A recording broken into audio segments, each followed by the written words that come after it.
On vous a peut-être déjà vendu un rêve. Une ville sans limite, sortie du désert comme un mirage.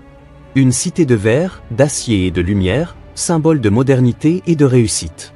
Ce rêve porte un nom, Dubaï. Pour le monde entier, elle incarne la richesse, la grandeur, l'avenir. Mais derrière cette façade éclatante, il existe une autre vérité. Un endroit invisible, tenu à l'écart des cartes postales et des circuits touristiques. Un lieu où l'on ne parle pas de luxe, mais de survie. C'est là que vivent ceux qui bâtissent les gratte-ciel, mais qui n'y entreront jamais. Ceux qui portent sur leurs épaules le poids d'un rêve, qui n'a jamais été le leur. Aujourd'hui, Nomade vous emmène là où l'or se change en poussière et où le faste se transforme en silence. D'un côté, Dubaï, capitale de l'extravagance. De l'autre, Sonapur, la face cachée du mirage.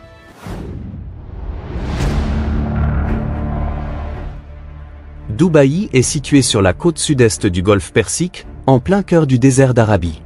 Sa position stratégique lui permet de relier facilement le Moyen-Orient, l'Europe, l'Asie et l'Afrique. Elle fait partie des Émirats arabes unis, une fédération composée de 7 émirats. Contrairement à ce que beaucoup pensent, Dubaï n'est qu'un émirat parmi d'autres, aux côtés d'Abu Dhabi, Fujairah, Ras El Khaimah, Sharjah, Al Qawain et Ajman. Et bien que Dubaï soit la ville la plus célèbre, la capitale officielle du pays reste Abu Dhabi. Dubaï impressionne d'autant plus qu'elle s'est développée dans l'un des climats les plus extrêmes de la planète. Entourée de vastes dunes de sable et bordée par le golfe Persique, elle incarne le contraste. D'un côté, une forêt de gratte-ciel et des lumières vibrantes.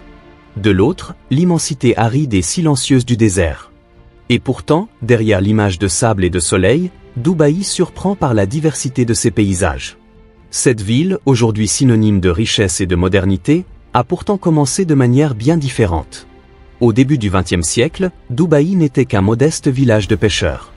Le port local, grâce au commerce maritime et à la culture des perles, a stimulé la croissance de la région et transformé peu à peu Dubaï en un centre commercial important dans le monde arabe. Mais le véritable tournant s'est produit en 1966, avec la découverte de pétrole dans un champ à environ 120 km à l'est de la ville. Cette richesse a amorcé un bouleversement radical. Cependant, Dubaï n'est pas restée prisonnière de cette manne. Au fil du temps, elle a su diversifier son économie, intégrant le commerce, les services financiers, le tourisme et bien d'autres secteurs. Résultat, une métropole qui ne dépend plus exclusivement du pétrole et qui ne cesse de se réinventer.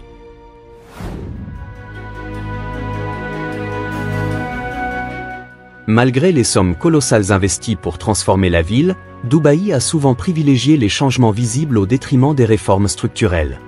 Un exemple devenu mondialement célèbre illustre bien cette réalité, le recours massif aux camions-citernes pour l'évacuation des eaux usées. À une époque, alors que les gratte-ciel s'élevaient déjà dans le ciel, le système d'égout de la ville n'était pas encore construit. Résultat, d'innombrables camions faisaient la navette chaque jour pour transporter les eaux usées en dehors de la ville. Même si une grande partie de ce problème a été résolue depuis, cette image reste symbolique. Elle révèle la logique de Dubaï, bâtir d'abord les monuments spectaculaires, et seulement après penser aux infrastructures essentielles. Encore aujourd'hui, la situation n'est pas totalement réglée. Le système d'égout complet ne devrait pas être finalisé avant 2026, et Dubaï continue parfois à recourir aux camions-citernes, bien que de manière plus ponctuelle. Parallèlement, la croissance effrénée de la ville a eu un coût écologique majeur. De nombreuses zones autrefois fertiles ont été sacrifiées pour la construction d'infrastructures et d'immeubles. À cela s'ajoute la désertification, qui accélère la perte des terres agricoles.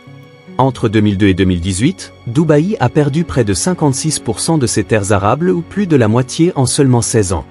Cette diminution est d'autant plus préoccupante que, dans le même temps, la demande en nourriture et en ressources naturelles, comme l'eau, a explosé. Il faut rappeler qu'entre 2004 et 2019, la population de Dubaï est passée des 1 million à plus de 3,3 millions d'habitants. Un triplement en seulement 15 ans. Ce mélange d'urbanisation rapide et de planification parfois maladroite a rendu la ville fortement dépendante des importations alimentaires. Pour assurer l'approvisionnement, le pays tente désormais de développer des programmes visant à renforcer son autosuffisance, mais le chemin reste long. Aujourd'hui, Dubaï compte plus de 3 millions d'habitants. Un chiffre impressionnant, mais ce qui surprend le plus, c'est la composition de cette population. Près de 90% sont des étrangers. Dubaï est ainsi devenu une véritable mosaïque culturelle, où se côtoient des communautés venues d'Asie du Sud, du Moyen-Orient, d'Afrique, d'Europe et d'Amérique. L'islam reste la religion prédominante, mais la ville reflète un cosmopolitisme unique au monde. Dans l'imaginaire collectif, Dubaï est désormais synonyme de luxe et de modernité. Elle abrite certaines des icônes architecturales les plus célèbres de la planète. Le Burj Khalifa, plus haut gratte-ciel du monde. Les îles artificielles en forme de palmiers, symbole d'ingénierie hors norme. Et une multitude d'hôtels 5 étoiles, de centres commerciaux géants et de complexes touristiques extravagants. Chaque nouveau projet semble vouloir défier les limites de l'imagination et envoyer un message clair. Bienvenue dans le futur. Le tourisme est ainsi devenu un pilier essentiel de l'économie locale. Des millions de visiteurs affluent chaque année pour découvrir cette vitrine de modernité et d'opulence, où tout semble conçu pour impressionner et marquer les esprits. Mais derrière ces façades scintillantes, une autre histoire existe, moins visible et rarement racontée. C'est justement ce contraste que Nomade va explorer, le Dubaï des rêves et celui de la survie.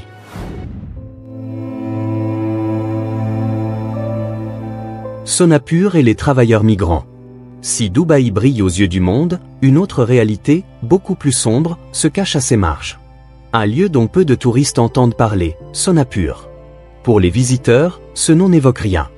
Mais pour des milliers de travailleurs migrants, il symbolise la survie quotidienne. Ce quartier ressemble moins à une ville qu'à un vaste campement de baraquements, souvent comparé à une prison. C'est ici que vivent ceux qui construisent le Dubaï des cartes postales.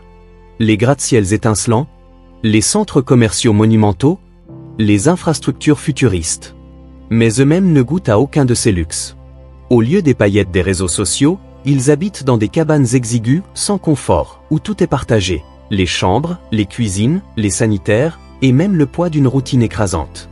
Dans ce Dubaï invisible, la chaleur est suffocante, les logements précaires, et la promesse d'une vie meilleure s'effondre dès l'arrivée.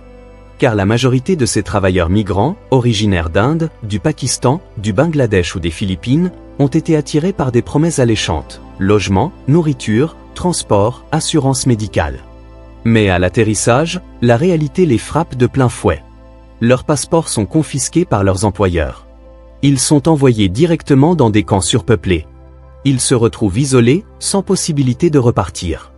Beaucoup découvrent alors que ce qui leur avait été présenté comme une opportunité relève en fait d'un système d'exploitation, proche d'un esclavage moderne. À Sonapur, il n'est pas rare que 10 à 15 personnes partagent une pièce d'à peine 10 mètres carrés. Les sanitaires sont communs, souvent insalubres, les douches insuffisantes, et certains n'ont pour seule option qu'un seau d'eau. La cuisine est collective, sale, improvisée, et l'entretien des lieux est laissé aux résidents eux-mêmes. Même lorsque des climatiseurs existent, leur entretien est négligé, laissant les habitants affronter des températures qui peuvent atteindre 50 degrés Celsius. Dans ces conditions, la survie l'emporte sur tout le reste. Ce contraste est brutal. Là où le centre de Dubaï incarne l'opulence, Sonapur témoigne du prix humain de cette grandeur.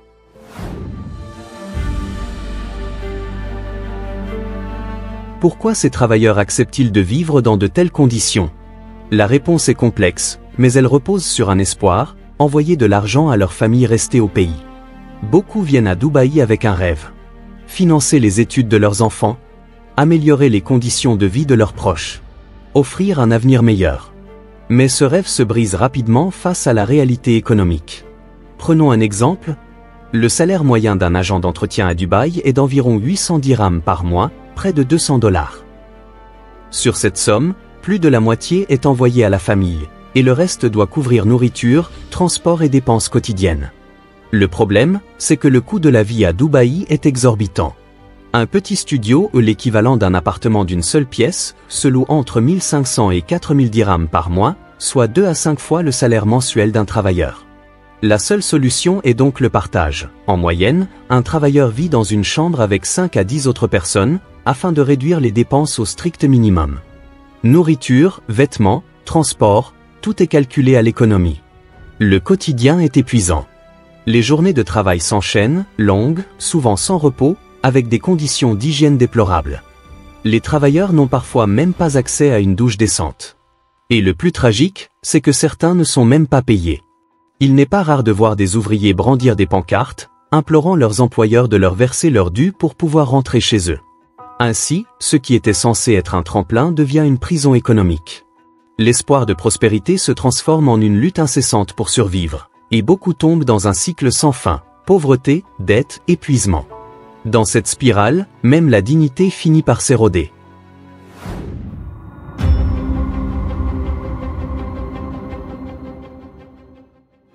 Au-delà de l'épuisement physique, la charge la plus lourde reste souvent mentale et émotionnelle.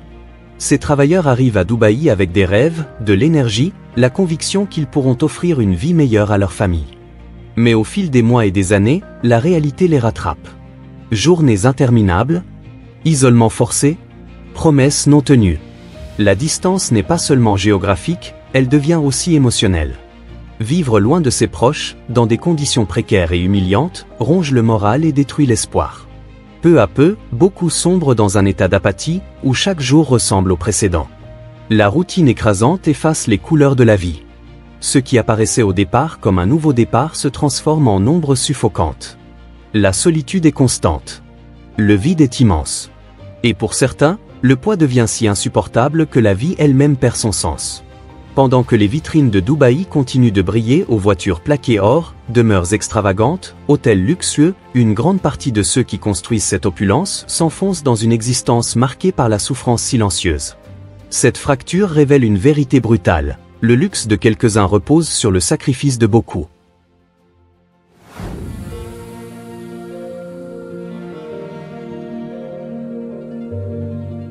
Si vous envisagez de visiter Dubaï, sachez-le. Les zones où vivent ces travailleurs sont considérées comme interdites aux touristes. Les autorités locales justifient cette interdiction par des raisons de sécurité, mais la réalité est évidente. La misère, l'abandon et les conditions de vie brutales de ces communautés ne cadrent pas avec l'image luxueuse que Dubaï veut projeter au monde. De l'extérieur, la ville apparaît comme un paradis moderne, un décor de science-fiction où tout semble possible. Hôtels 5 étoiles, restaurants primés, événements exclusifs, chaque façade est soigneusement construite pour véhiculer une image de perfection. Mais derrière ces paillettes se cache un système qui exploite les plus vulnérables. Des milliers de travailleurs migrants deviennent les rouages silencieux d'une machine qui ne s'arrête jamais. Pendant que les touristes rentrent chez eux avec des souvenirs enchantés, eux portent le poids d'une vie sacrifiée pour un rêve qui n'a jamais été le leur. Sonapur reste ainsi le rappel le plus sombre et le plus silencieux de cette réalité, le luxe de quelques-uns repose sur le sacrifice de beaucoup. La question demeure. Cette histoire fera-t-elle un jour partie du récit officiel de Dubaï? Ou restera-t-elle enfouie dans l'ombre, dissimulée derrière les gratte-ciel et les lumières, tandis que la ville continue de grandir sur le dos de ceux qu'elle invisibilise?